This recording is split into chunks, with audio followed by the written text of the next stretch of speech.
Hello everyone, and welcome to Group 15's presentation on Situational Leadership in Virtual Team Management. My name is Agatha, and along with my teammates Bettina, Olivia, Carrie, and Cyan, we will be presenting an overview of situational leadership and some of the best practices for leading a team in a virtual setting. In our presentation, we will be covering our management topic, which is leadership, two key leadership theories, an overview of situational leadership theory, and theory-driven best practices. The business environment has always been dynamic and ever-changing, making it more and more complex and unpredictable.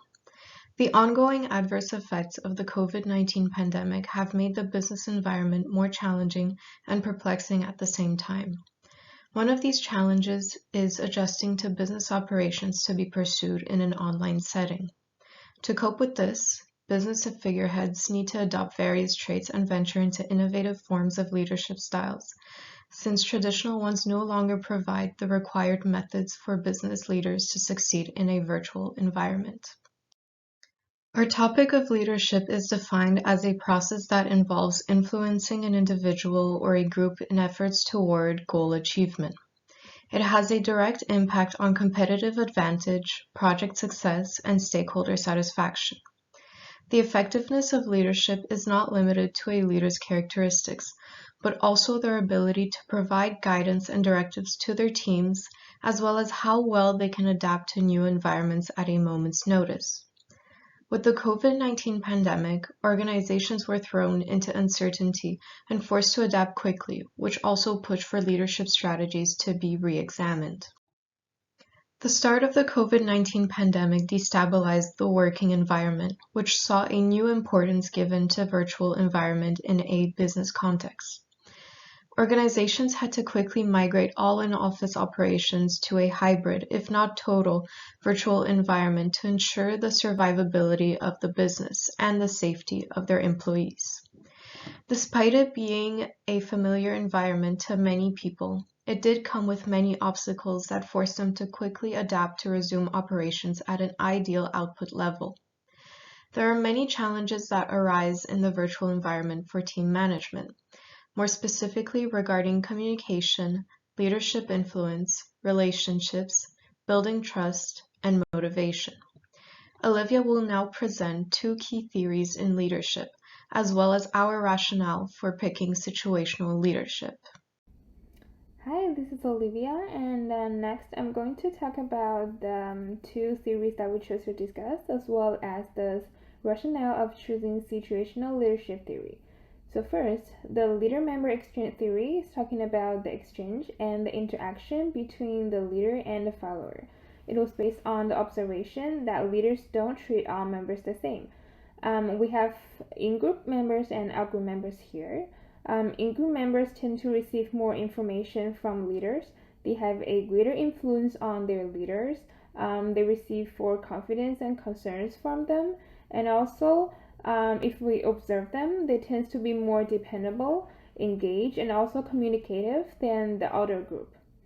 And the key idea of LMX is that the high-quality leader-member exchange result in positive outcomes, which includes less employee turnover, higher performances, greater likelihood of promotion, greater organizational commitment, as well as more attention and support from the leader. So, the theory is supported by massive data that have proven that the quality of relationship really matters and makes a huge difference, which means that the leaders should nurture high quality exchanges with all employees. So rather than concentrating on who they like or not, the leaders need to focus on the ways to build trust and respect so that all employees became part of the in-group. And the next is the Pasco Theory, which is a little bit similar to the situational leadership, where we need to look at the situation to determine what is the right type of behavior for a leader. So here are the two main ideas of the theory. First, leaders should motivate followers to accomplish the designated goals. And second, the leader's behavior should correspond to the characteristics of the followers and also the work setting. So we can see here, we're focusing more on the environment and the setting rather than the trait or ability of a leader. So we can see from here, we have our followers and we want them to achieve the goals. So we want them to go along the path here and go around the obstacles. In order to do that, the leader needs to achieve these.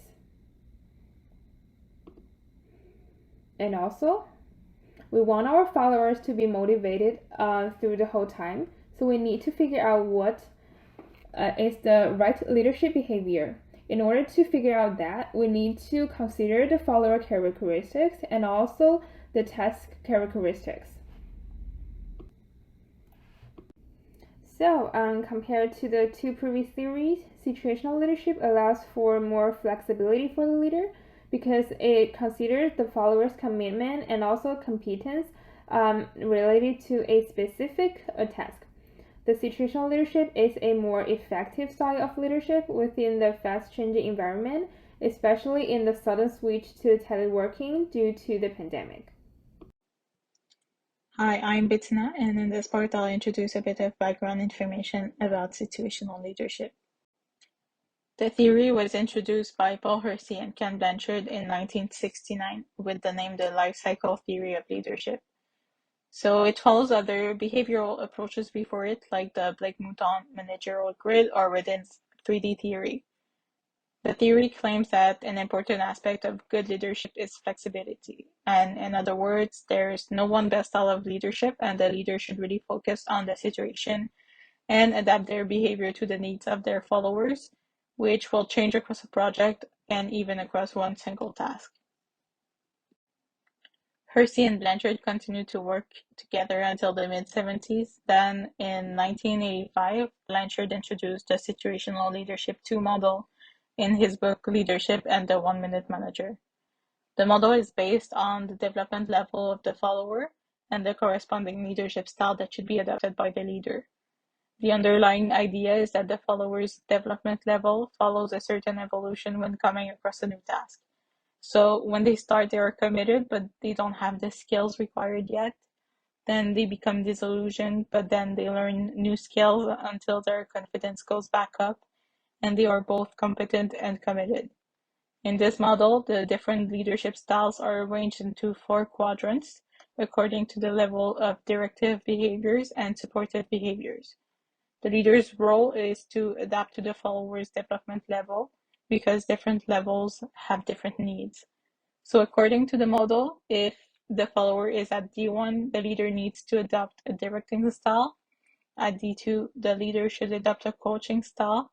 At D3, a supporting style. Then lastly, at D4, the leader can adopt a delegating style and trust the follower to accomplish a task on their own because the follower is now confident and capable. So situational leadership is effective in almost every context and has been applied and expanded in the last few decades.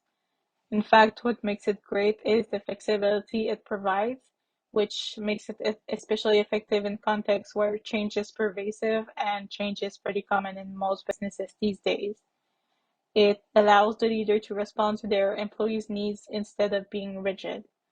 For example, it has been successful in the context of telecommuters and virtual project management, where communication is a bit harder and the situation can change rapidly.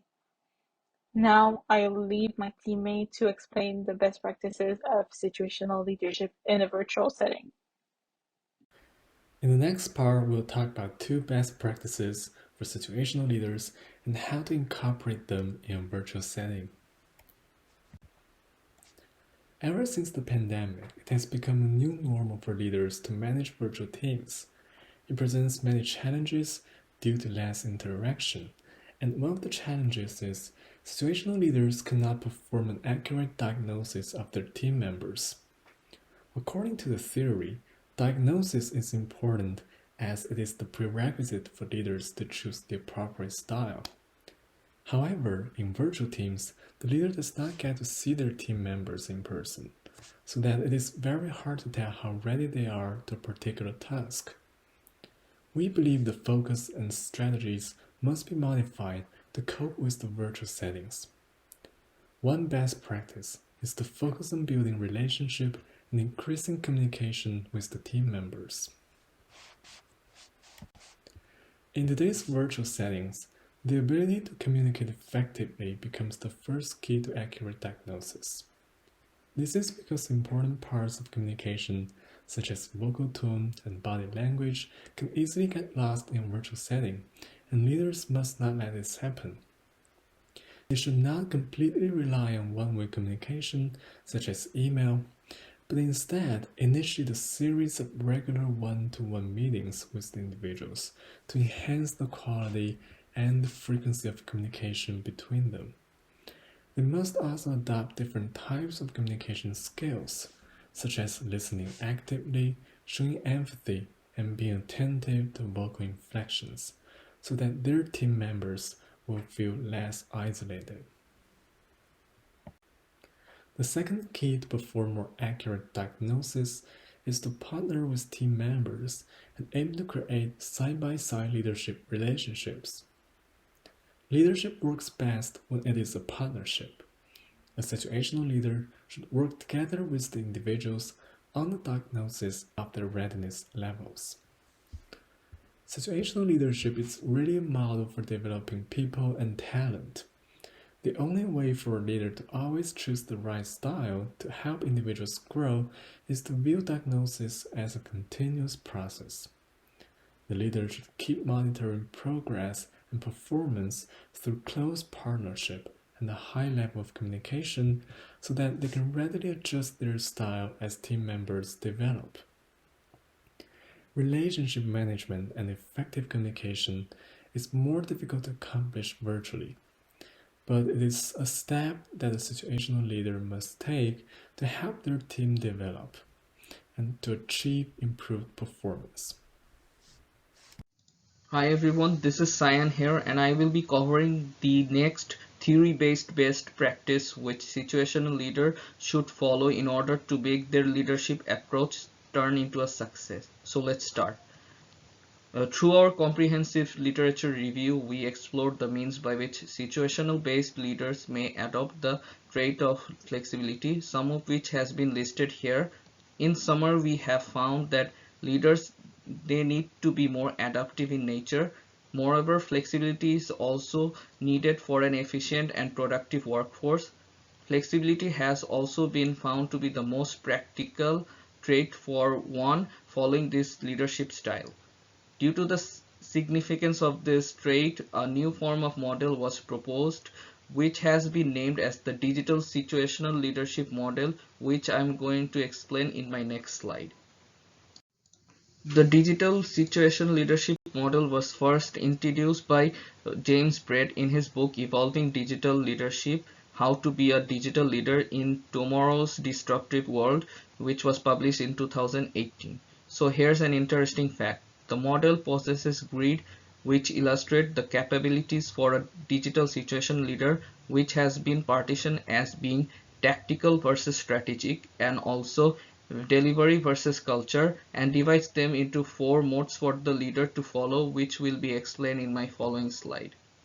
The 4 modes can be explained as the ability for leaders or managers to be agile, flexible, and to respond quickly and tactically to changes and or for urgent situation. This has been found in the researches of Bo and Anton in 2020. Depending on the situation, the followers of this leadership model will adopt any of these 4 modes, and it is based on their own discretion and experience. So now let's look at each of the grid.